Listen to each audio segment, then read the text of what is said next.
শ্রীমদ্ ভগবদ্গীতা যথাযথ তৃতীয় অধ্যায় কর্মযোগ শ্লোক নাম্বার 16। এবং প্রবর্তিতি চক্রম নানুবর্তেয়তি হয় অঘায়োরিন্দ্রিয়ারাম মোঘম পার্থ সজীবতি। শব্দার্থ: এবং এই প্রকারে প্রবর্তিতম বেদের দ্বারা প্রতিষ্ঠিত চক্রম চক্র ন করে না, অনুবর্তীয়তি গ্রহণ হই এই জীবনে, যিনি অঘায়ু পাপপূর্ণ জীবন, ইন্দ্রিয়ারাম ইন্দ্রিয়াসক্ত, মোঘম বৃথা, পার্থ হে পৃথাপুত্র অর্জুন, সেই ব্যক্তি জীবতি জীবন ধারণ করে। অনুবাদ: হে অর্জুন, যে ব্যক্তি এই জীবনে বেদের দ্বারা প্রতিষ্ঠিত যজ্ঞ অনুষ্ঠানের পন্থা অনুসরণ করে না, সেই ইন্দ্রিয় সুখ পরায়ণ পাপী ব্যক্তি বৃথা জীবন ধারণ করে। তাৎপর্য: বৈষয়িক জীবন দর্শন অনুযায়ী অক্লান্ত পরিশ্রমের দ্বারা অর্থ উপার্জন করে ইন্দ্রিয় সুখ ভোগ করার যে অর্থহীন প্রচেষ্টা, তা অতি ভয়ঙ্কর পাপের জীবন বলে ভগবান তা পরিত্যাগ করতে নির্দেশ দিয়েছেন। তাই যারা জড়জাগতিক সুখভোগ করতে চায় তাদের এই সমস্ত যজ্ঞ অনুষ্ঠান করা অবশ্যই কর্তব্য। যারা তা করে না তারা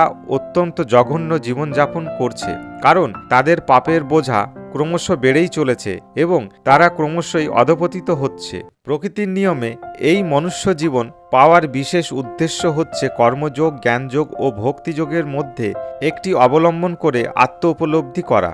পাপ পূর্ণের অতীত পরমার্থবাদীদের কঠোরভাবে শাস্ত্রোক্ত যজ্ঞ অনুষ্ঠান করার কোনো আবশ্যকতা নেই, কিন্তু যারা এই জড় বিষয়ভোগে লিপ্ত তাদের এই সমস্ত যজ্ঞ করার মাধ্যমে পবিত্র হওয়ার প্রয়োজন। মানুষ নানা ধরনের কর্মে লিপ্ত থাকতে পারে, কিন্তু ভগবানের সেবায় কর্ম না করা হলে সমস্ত কর্মই সাধিত হয় ইন্দ্রিয় তৃপ্তির জন্য। তাই পূর্ণ কর্ম করে তাদের পাপের ভার লাঘব করতে হয়। যে সমস্ত মানুষ কামনা বাসনার বন্ধনে আবদ্ধ, তারা ইন্দ্রিয় সুখ ভোগ করতে চায়।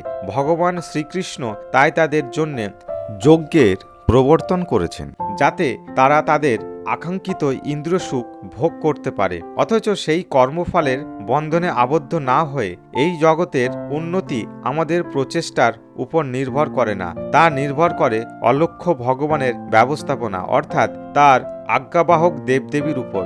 তাই বেদের নির্দেশ অনুসারে যজ্ঞ করে দেবদেবী তুষ্ট করা হলে পৃথিবীর সর্বাঙ্গীন উন্নতি সাধিত হয়। আপাতত দৃষ্টিতে মনে হয় যে বিভিন্ন দেবদেবীর তুষ্ট করার জন্য যজ্ঞের অনুষ্ঠান করা হয়, কিন্তু প্রকৃতপক্ষে যজ্ঞ অনুষ্ঠান করার উদ্দেশ্য হচ্ছে ভগবান শ্রীকৃষ্ণকে তুষ্ট করা, এবং এভাবেই যজ্ঞ অনুষ্ঠান করতে করতে জীবনের অন্তরে কৃষ্ণ ভক্তির বিকাশ হয়। কিন্তু যজ্ঞ অনুষ্ঠান করা সত্ত্বেও যদি অন্তরে কৃষ্ণ ভক্তির উদয় না হয়, তবে বুঝতে হবে তা কেবল উদ্দেশ্যহীন নৈতিক আচার অনুষ্ঠান ছাড়া আর কিছুই নয়। তাই মানুষের কর্তব্য হচ্ছে বেদের নির্দেশগুলিকে কেবল নৈতিক আচার অনুষ্ঠানের মধ্যে সীমিত না রেখে তার মাধ্যমে কৃষ্ণ ভক্তি লাভের চেষ্টা করা।